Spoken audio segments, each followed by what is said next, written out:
Bom dia a todos, bom dia a todas, sejam muito bem-vindos e bem-vindas a mais um ICL Mercado Investimentos. Hoje, quinta-feira, Brasil está de ressaca da super quarta, mas a gente vai explicar aí por quê para vocês. Vamos falar das principais taxas de juros aí, depois das decisões de política monetária, como ficam.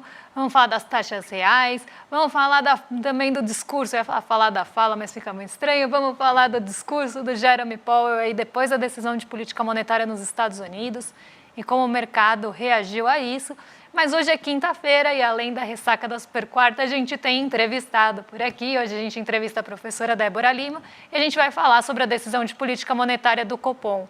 Mas antes de toda essa agenda, André, bom dia, como você está? Bom dia, Débora, bom dia a todos os nossos telespectadores. A super quarta que não surpreendeu ninguém, aconteceu tudo o que se esperava, um pouco de burburinho por causa dos comunicados logo após as decisões, mas a gente vai comentar sobre tudo isso e vamos ter a nossa entrevista de quinta-feira com a professora Débora Lima, da Universidade Federal de Alfenas, do campus de Varginha.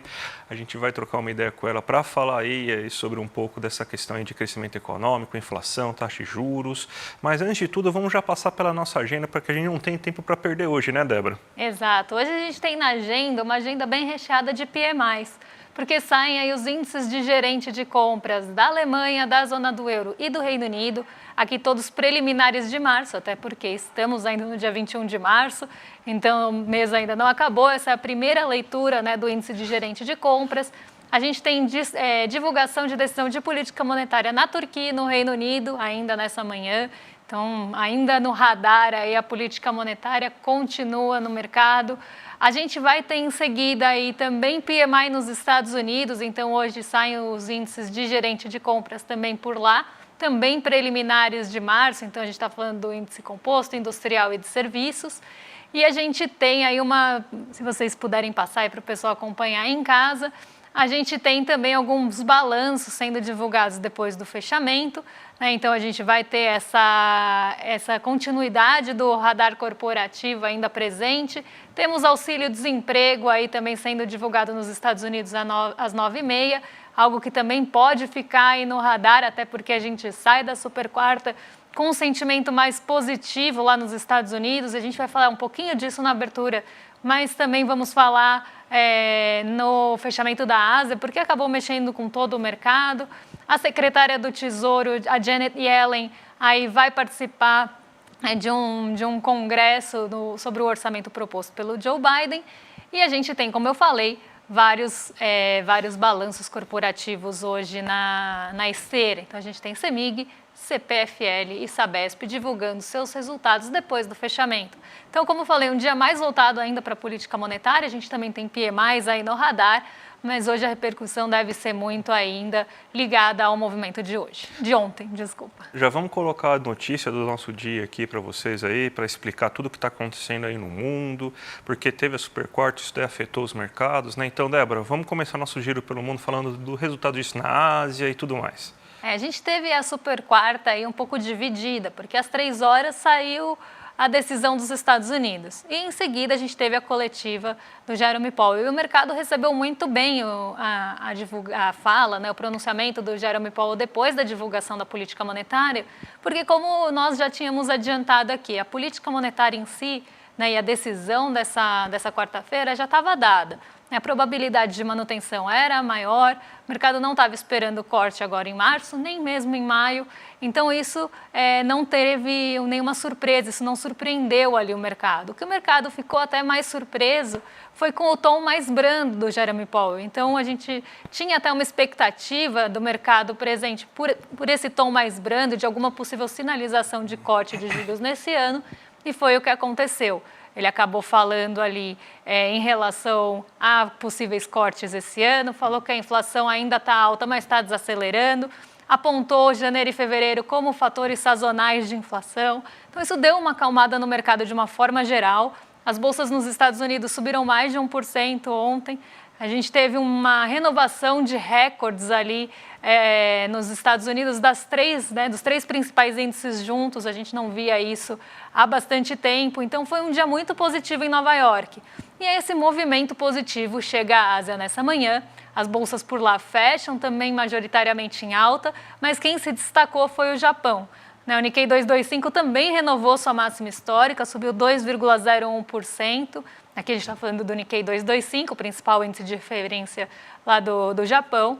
Ele subiu 2,01%, até porque ele estava voltando de um feriado. Então, ele pegou 2 dias de otimismo e já com uma abertura muito positiva com esses ventos vindos de Nova York. Então, um dia aí de mais calma para o mercado em relação às expectativas de juros. As treasuries voltaram a arrefecer ontem, hoje continuam em trajetória de queda.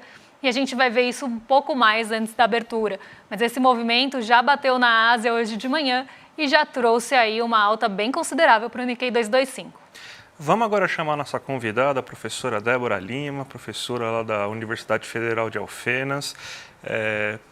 Bom dia, professora, tudo bem com você? Bom dia, André, tudo bem com você? Também estou bem, né? Vamos começar o nosso papo aí, repercutir um pouco daquilo que o Copom fez, aquilo que o Copom falou, né? Porque a primeira coisa que a gente tem é que teve uma baixa de 0,5 pontos percentuais e você tem aí o Copom falando muito, né, sobre a gente não pode acelerar isso, a gente talvez até tenha que reduzir esse ritmo por causa de problemas que a gente pode causar na inflação, né? Então eu queria entender um pouco mais aí com você sobre o que você acha aí dessa ligação entre crescimento econômico e inflação a partir dessa visão aí que o Copom coloca para a gente. Bom, em primeiro lugar, muito obrigada pelo convite. Nós vimos, então, que o Copom ele decidiu por uma queda na taxa de juros. No entanto, nós ainda temos no Brasil uma taxa de juros real muito elevada, uma das mais elevadas do mundo. E nós temos que entender, em primeiro lugar, que o investimento privado, que é a variável principal para a geração de emprego e renda, ela é determinada pelo endividamento, de modo que taxas de juros mais elevadas, elas prejudicam o investimento privado, que é gerador de emprego e renda. Então, quando nós pensamos que o investimento determinado por essa taxa de juros é a variável-chave da economia, quando nós optamos pela manutenção de altas taxas de juros reais, como no caso do Brasil, nós estamos comprometendo o crescimento econômico, comprometendo o nível de emprego e comprometendo a renda nacional. Nós conseguimos um ritmo mais acelerado para a queda na taxa de juros se nós compreendermos que a inflação no Brasil é uma inflação controlada e que também não está relacionada com uma questão de demanda, né? E, professora, como você vê aí, né, esse comunicado que veio depois da decisão do Copom, que teve praticamente o mesmo tom do mês passado, da última reunião, mas teve uma mudança ali de sinalizar que os cortes não viriam nas próximas reuniões, e sim na próxima reunião, né, mostrando ali, sinalizando uma diminuição nesse corte de ritmo da Selic. Como você vê esse comunicado do Copom na quarta-feira? A controle da taxa de inflação no Brasil, cuja variável, né, é a taxa de juros, é a lógica operacional do regime de metas de inflação. Então, o que o regime de metas de inflação propõe? Que a taxa de juros ela tem que ser utilizada para o controle da inflação. E aí, como nós tivemos um arrefecimento dessa tendência de elevação da inflação, o Copom ele decidiu que poderia diminuir a taxa de juros de modo que isso não comprometeria o controle da inflação. Então, o intuito dessa redução da taxa de juros é fazer com que a economia, né, dizer para a economia, sinalizar para a economia, olha, como nós não temos uma ameaça inflacionária, pelo menos por enquanto, a economia ela pode dar sinais de recuperação por meio dessa redução da taxa de juros. E a taxa de juros, como sendo o principal instrumento de política monetária, isso foi consolidado com a implementação do regime de metas de inflação, isso faz com que a taxa de juros, ela, apesar de ter sinalizado, o Copom ter sinalizado por essa redução, ela ainda permanece muito elevada em termos de comparação com as taxas de juros reais na economia mundial. E só para a gente finalizar então, professora, que é o grande assunto que a gente sempre bate na tecla quando a gente vai falar de inflação aqui, né? Qual que é a efetividade da taxa de juros para controlar a inflação numa inflação que é obviamente de oferta, né? Então, a gente está tentando de novo matar o paciente para acabar com a febre dele, né? Mais ou menos isso, né? André, você tocou num ponto muito importante, é que a inflação no Brasil, ela sempre teve um diagnóstico, desde a implementação do regime de metas de inflação em 1999, que a inflação no Brasil é de demanda. E quando o diagnóstico da inflação é de demanda, né, isso pelos formuladores da política econômica, as medidas de contenção da inflação elas são muito duras, porque rebatem sobre a redução do crédito, a redução das condições de financiamento, que impactam negativamente o investimento e o crescimento econômico. E nós não temos razão no Brasil para diagnosticar a inflação como sendo de demanda. Nós temos, historicamente, um comportamento da formação bruta de capital fixo, que é um comportamento de baixa formação bruta de capital fixo. Ou seja, nós temos um problema histórico de oferta e não há razões, portanto, para nós acreditarmos que a inflação é de demanda. E quando o diagnóstico é que a inflação é de demanda, isso acaba reduzindo a demanda agregada da economia por meio desses instrumentos de política monetária que são contracionistas, o que faz com que a renda diminua. Isso pode pressionar também para elevadas taxas de desemprego. Então, a inflação no Brasil ela é muito mais, e teve historicamente num período mais recente, ligada a uma questão de custos por conta da desvalorização cambial e também por uma questão que se relaciona à oferta. Então, na minha interpretação, quando o Banco Central, a autoridade monetária, ela coloca o diagnóstico da inflação como sendo de demanda, é um diagnóstico equivocado, né? Já que historicamente no Brasil nós temos baixa formação bruta de capital fixo, como você bem pontuou, André. Eu queria agradecer a presença de você, professora, uma ótima entrevista aí, de novo, ótimos convidados que a gente sempre traz aqui, e pedir para você dar só a sua palavra final, dar seu tchau final para a nossa audiência. Tá, muito obrigada pelo convite, muito obrigada, André, e eu acho que a gente tem que olhar com cuidado para essa relação que eu tenho visto recentemente entre crescimento econômico e inflação. Essas duas variáveis, elas não estão diretamente relacionadas e a gente tem que olhar isso com mais cuidado para que haja uma redução mais acelerada da taxa de juros para que nós possamos retomar o crescimento econômico sustentado. Ótimo, professor. Então, já que a gente já está falando tanto aí de Copom e tudo mais, vamos já passar aí para a nossa reportagem aí falando aí, vamos já passar aí para a nossa reportagem falando aí sobre o Copom, né? O que o Copom fez ontem, né? Então, você teve uma queda de 0,5 pontos percentuais da taxa de Selic, né? Então, agora a gente tem uma Selic muito baixa, né, Débora? Só de 10,75 pontos por cento ao ano, né? Então, uma Selic muito controlada mesmo.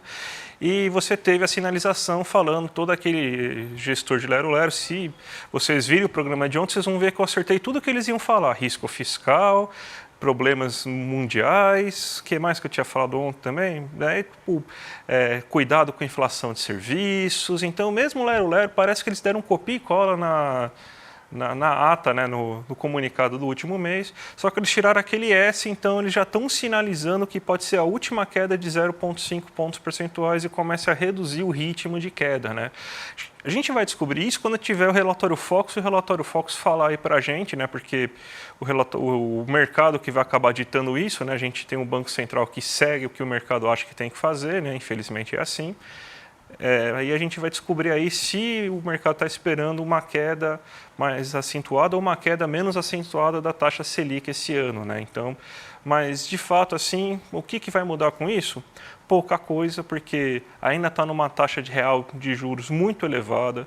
Praticamente não mudou a taxa real porque a inflação está desacelerando e você teve uma queda na taxa Selic que basicamente só cumpriu aí a redução da inflação que você teve aí desde a última reunião.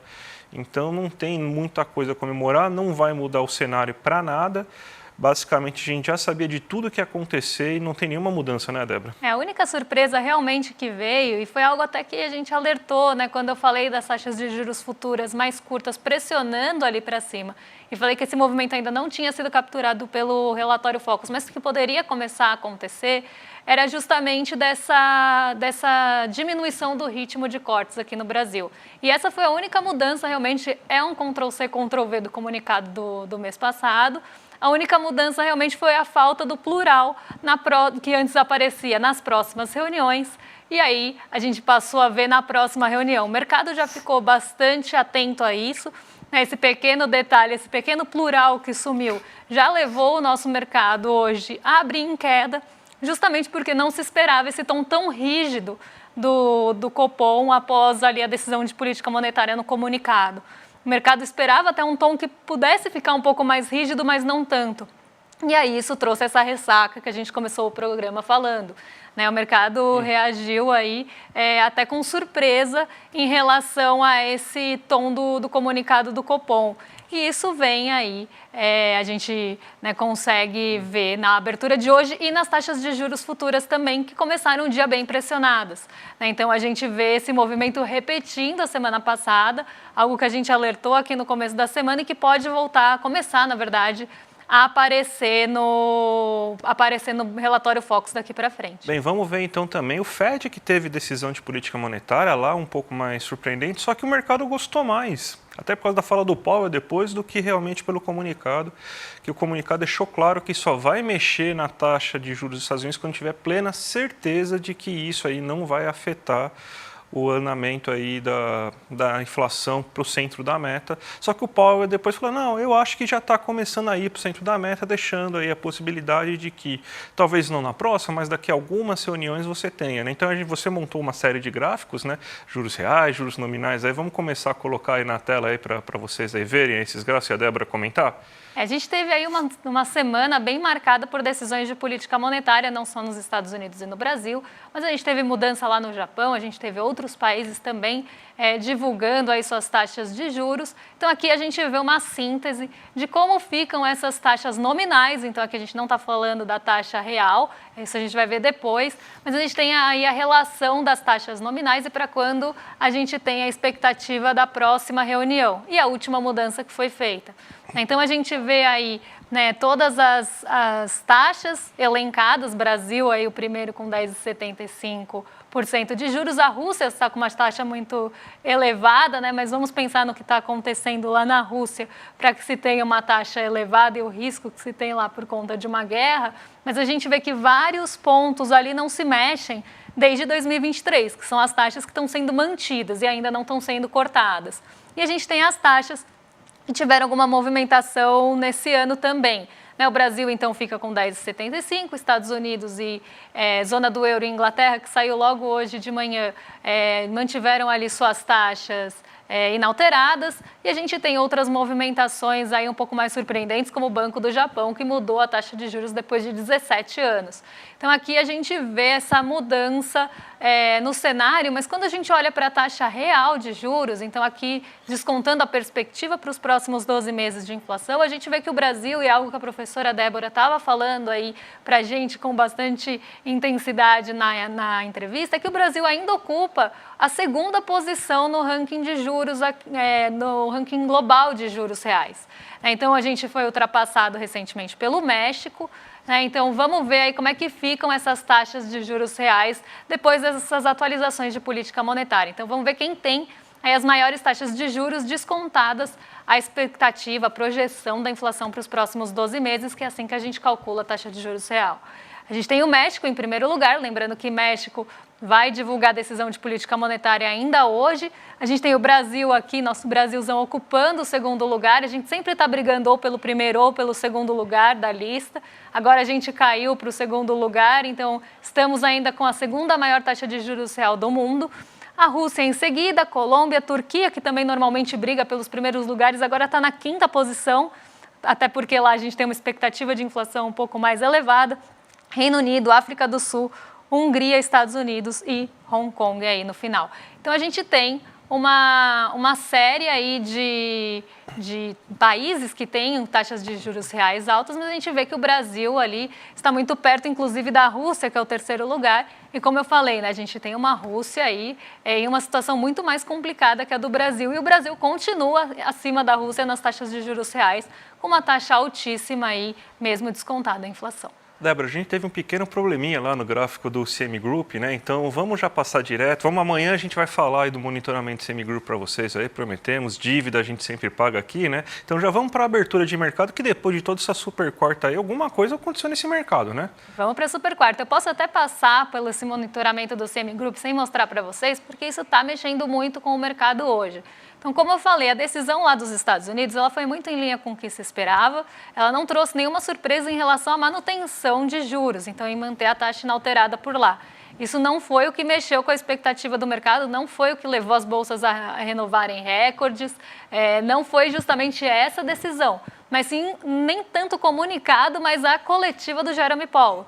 Então, o que o mercado conseguiu pescar, né, que era o que eu falei que eles iam tentar fazer desse comunicado do Jerome Powell? Eles pegaram ali falas que ele acabou sinalizando que a inflação está desacelerando, falei também ali no começo do programa dos fatores sazonais de janeiro e fevereiro, e aí a gente começa a ver, né, uma expectativa de cortes já iniciados esse ano, porque o Jerome Powell sinalizou para isso. E alguns outros dirigentes do Fed, do Banco Central dos Estados Unidos, também sinalizaram que as taxas por lá devem chegar ali em um patamar que configure uma queda de 0,75 ponto percentual no ano. Algo bastante alinhado com o que o mercado espera também de cortes de juros nesse ano.